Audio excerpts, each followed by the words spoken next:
Hi, இன்றைக்கி நம்ம வீட்டில் கோவக்காய் பொரியல். நான் இது வாங்கி வச்சுருக்கேங்க, நெத்திலி மீன். அது ஒரு ஃப்ரை மாதிரி பண்ண போகிறேன், அதை பொடி மாஸ் மாதிரி. இப்போ கோவக்காய் பொரியல் கடாயை வச்சுட்டு எண்ணெய் விட்டுட்டு கடுகு, உளுத்தம்பருப்பு, சீரகம் போட்டுட்டு வெங்காயம் கட் பண்ணி போட்டுறேன். வெங்காயம் கொஞ்சம் அப்படி கிளாஸியாக வதங்கின உடனே கோவக்காவை போட்டுட்டு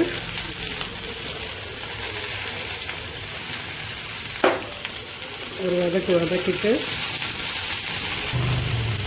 தேவையான உப்பு, மஞ்சள் தூள் போட்டுட்டு வதக்கிட்டு நம்ம மூடி வச்சிடலாம். அது வெந்துட்டு இருக்கட்டும்.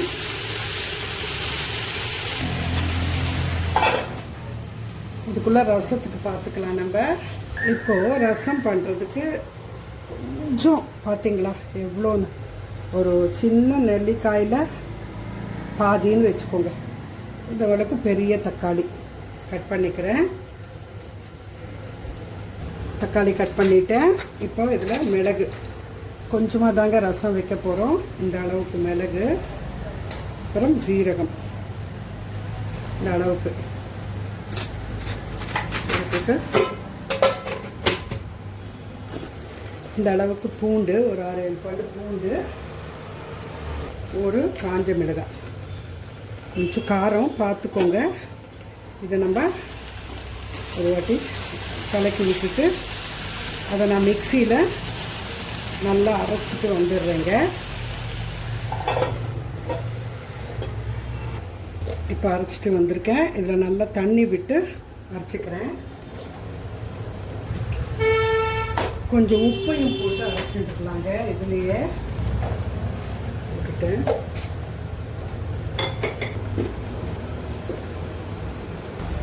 இப்போ அரைச்சிட்டு வந்ததை நான் வடி கட்டிடுறேங்க.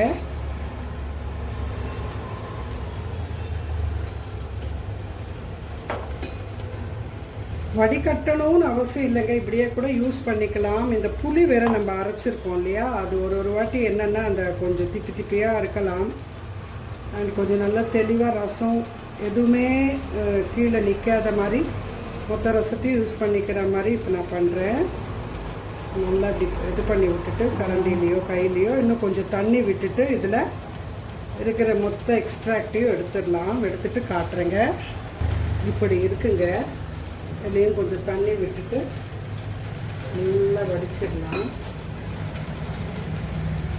அதை ஒரு வாட்டி செக் பண்ணிடலாம். நல்லா தீஞ்சிட போது அப்பப்போ எடுத்து கலக்கிக்கலாம். இதெல்லாம் சொல்லணுமான்னு சொல்லாதுங்க.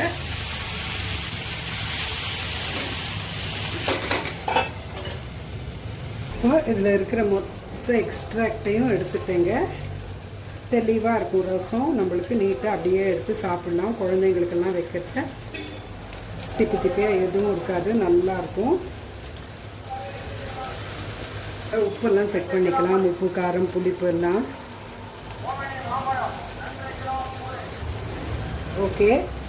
ஓகேவாக இருக்குது. இப்போ இதில் மஞ்சள் தூள் போட்டுட்டு, இது நம்ம புளி கொஞ்சமாக போட்டிருக்கோம், தக்காளி நிறைய போட்டிருக்கோம். பெரிய தக்காளி கொஞ்சமாக தான் வைக்கிறோம், போகிறோம். உங்களுக்கு இன்னும் கூட புளிப்பு தேவைன்னா அது உங்கள் இஷ்டம்தாங்க. அதுக்கு தகுந்த மாதிரி நீங்கள் போட்டுக்கோங்க. டேஸ்ட் பண்ணுறச்ச உங்களுக்கு அந்த புளிப்போட எதுவும் தெரியும் இல்லையா. இப்போ இதில் கொத்தமல்லி கட் பண்ணி, கருவேப்பிலை, இதை இப்போ நம்ம கொதிக்க வைக்கலாம். கொஞ்சம் கொதிக்க வைக்கலாம். அதுக்கப்புறமா கடைசியில் தாளித்து கொட்டிடலாம். திறந்து பார்க்கலாங்க.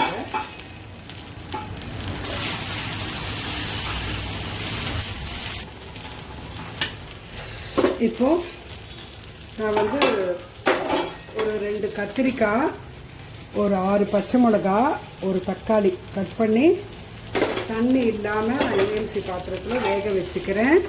இது பஜ்ஜி மாதிரி கடைஞ்சிட போகிறேங்க. இப்போ ரசம் நல்லா கொதிச்சிருச்சுங்க. இதுக்கு மேலே கொதிக்க வேண்டாம், அந்த பச்சை வாசனை போகிறதுக்காக தான். இதை எடுத்துகிட்டு இப்போ தாளிச்சிக்கலாம். இப்போ பேன் சூடாயிடுச்சு, எண்ணெய் விட்டுக்கலாம்.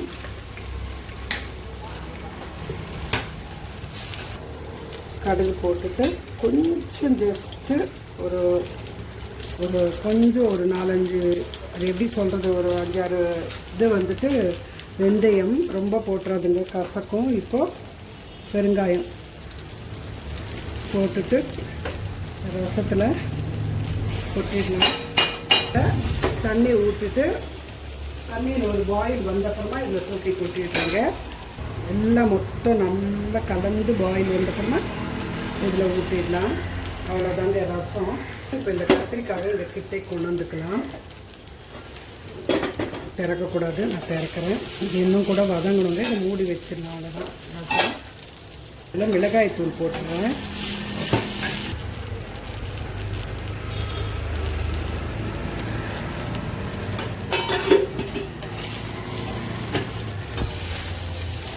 வதக்கிட்டு நல்லா இந்த மிளகாய் தூள் எல்லாத்துக்கும் சேர்ந்த அப்புறமா ஆஃப் பண்ணிடலாங்க.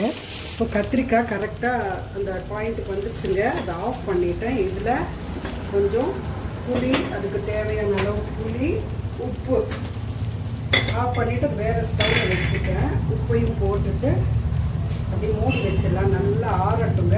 அப்புறம் நம்ம வதக்கிக்கலாம். நல்லா வெந்திருக்கு பாருங்கள்.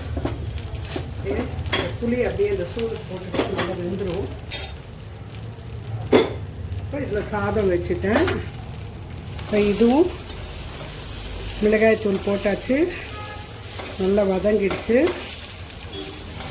அதை ஆஃப் பண்ணிடலாங்க. ஆஃப் பண்ணிவிட்டு மூடி வச்சிடுறேன். இது ரசத்துக்கு வேறு மூடி வச்சிடுறேன். அவ்வளோதாங்க, ரசம் முடிஞ்சுது, காய் முடிஞ்சுது. இந்த இது வந்து நம்ம கடைஞ்சிட்டோன்னா அடுத்து நம்ம அந்த இதுங்க புட்டு பண்ணிடலாம். அது இப்போ தான் ஒரு இதில் பார்த்துருக்கேன் இந்த மாதிரி பண்ணுறது. நான் வந்து சொரா தான் பண்ணியிருக்கேனே தவிர நெத்திலியெல்லாம் நான் புட்டு பண்ணதில்லைங்க. நான் ஒரு சில சேனல்ஸில் பார்த்தேன். சரி நானும் ட்ரை பண்ணலாமே அப்படின்னு பண்ணுறேன். இப்படி கட் பண்ணிக்கிறாங்க, கத்திலையோ இல்லை இதுலேயோ. அதை இப்படி பண்ணிவிட்டு இந்த முள் இருக்குல்லங்க, அதை அப்படியே எடுத்துடுறாங்க. இந்த முள்ளை தனியாக எடுத்துடுறாங்க. தெரியுதுன்னு நினைக்கிறேன் உங்களுக்கு. இப்படி எடுத்துடுறாங்கங்க அந்த முள்ளை. இது நல்லா அப்படி வாய் திறந்தா மாதிரி வந்துடுறதுங்க. அதே மாதிரி எல்லாத்தையும் இப்போ இப்படி இருக்கு இல்லையா, இந்த முனையில் கட் பண்ணிவிட்டு இந்த இதை நான் நல்லா வாஷ் பண்ணிவிட்டேன். திருப்பியும் கட் பண்ணிவிட்டு வாஷ் பண்ணி இந்த இது இருக்கும் இல்லைங்க, இந்த தலைக்கிட்ட இப்படி கொடுக்குறாங்கல்ல, இதை அப்படியே இந்த நீட்டுக்கு கட் பண்ணிவிட்டு சறுக்குது. அப்புறமா இதில் அந்த இது ஓப்பன் ஆகிடுறது. இப்படி ஓப்பன் ஆகுதா, அதை வந்து இப்படி பிரித்து எடுத்துடுறாங்க. இது உங்களுக்கெல்லாம் தெரிஞ்சிருக்குமோ என்னமோ, ஆனால் நான் இதுதாங்க ஃபஸ்ட் டைம் பண்ணுறேன். நிஜம் சொல்லணும்னு அப்படி வந்துடுறது அழகாக முள் பிஞ்சு வந்துடுறது.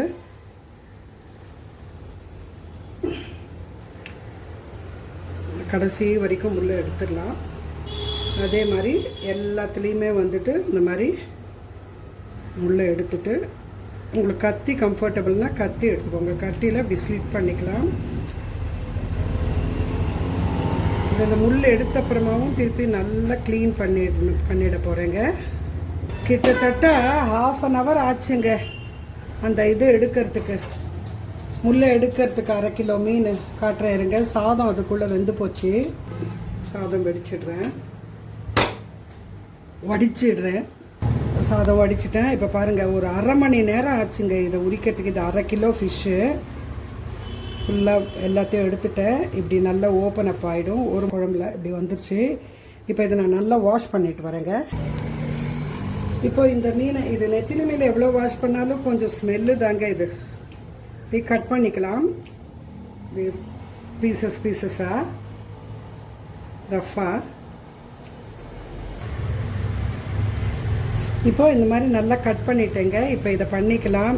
இது பெரிய ஃபேமிலிக்கு நிறைய பண்ணணுன்னா ரொம்ப கஷ்டங்க. ஒரு ஆள் இதுக்கே நம்ம டெபியூட் பண்ணிடணும், இதை உரிக்கிறதுக்கு கட் பண்ணுறதுக்கே.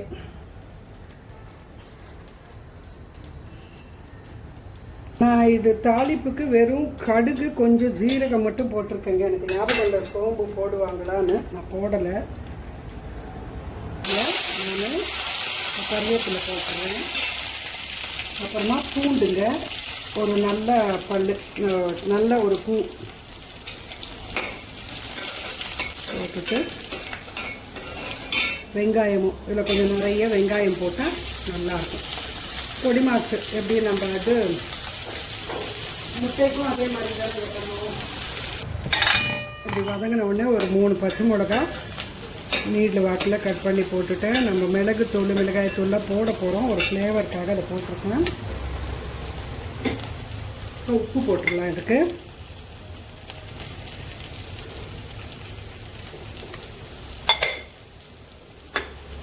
வதக்கிக்கலாம். மஞ்சள் தூள் போட்டுக்கலாம்.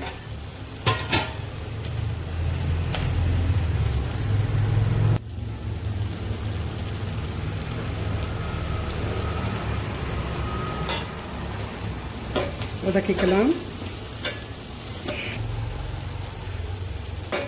இப்போ இதை நல்லா தண்ணி வடிச்சிட்டு ஊற்றிடலாம். இதில் போட்டுடலாம்.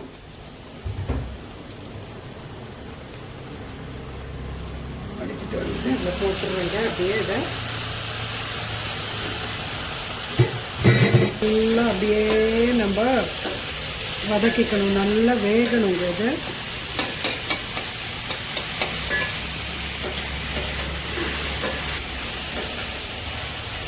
நான் இதை அப்படியே மூடி வச்சுடுறேங்க. கத்திரிக்காவை வந்துட்டு நம்ம மசிச்சுக்கலாம். இதில் கொஞ்சம் மஞ்சள் தூள் போட்டுருக்கணும், மறந்துட்டேன். இப்போ போட்டுடுறேங்க. நல்லா மசிச்சுட்டேன். அப்புறம் தாளிச்சிக்கலாம். கொஞ்சம் கொத்தமல்லி போட்டுக்கணும்னு இல்லை, கொஞ்சம் போட்டால் நல்லதாக இருக்கும். இதை எண்ணெய் விட்டுட்டேன். தாளிப்பு வடிவம் போட்டுட்டேங்க. கருவேப்பிலை ஆஃப் பண்ணிடலாம். ஸ்டவ் ஆஃப் பண்ணிவிட்டேன்.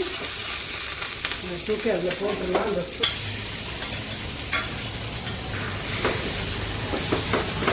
சொரானே வருதுங்க. இது முடிஞ்சதுன்னா நம்மளுக்கு குக்கிங் ஓவர்.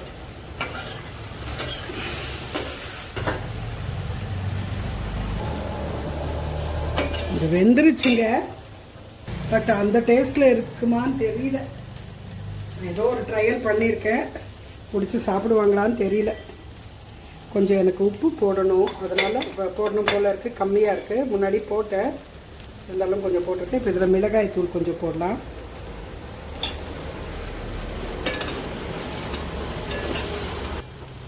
நம்ம கொஞ்சம் வேறு மாதிரி மாற்றி பண்ணால் அது நல்லதாக இருக்கும். பட் இருந்தாலும் அந்த ஒரிஜினல் மீனுக்கு இருக்கிற அந்த சொராக்கு இருக்கிற அந்த டேஸ்ட்டு இதில் இருக்குமான்னு தெரியல. டேஸ்ட் பண்ணால் தாங்க தெரியும். இப்போ இதில் நான் மிளகுத்தூளும் போடுறேன்.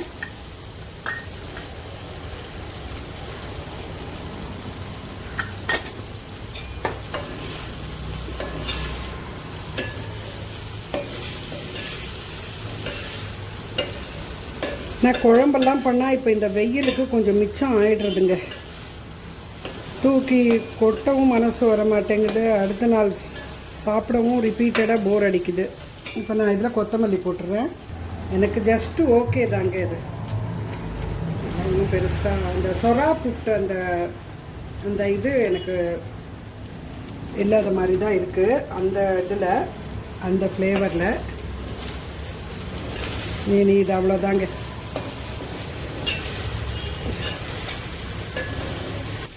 அதுக்கு மேலே இதை நம்ம சூடு ரொம்ப இருக்குது, ஆஃப் பண்ணிட்டேன்.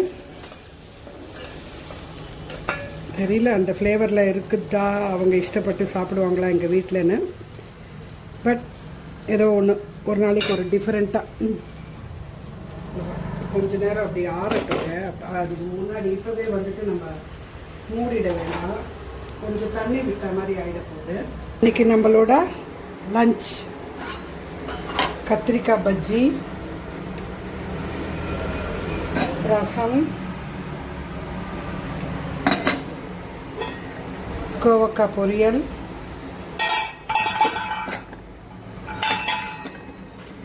சாதம், இந்த நெத்திலி மீன் புட்டு.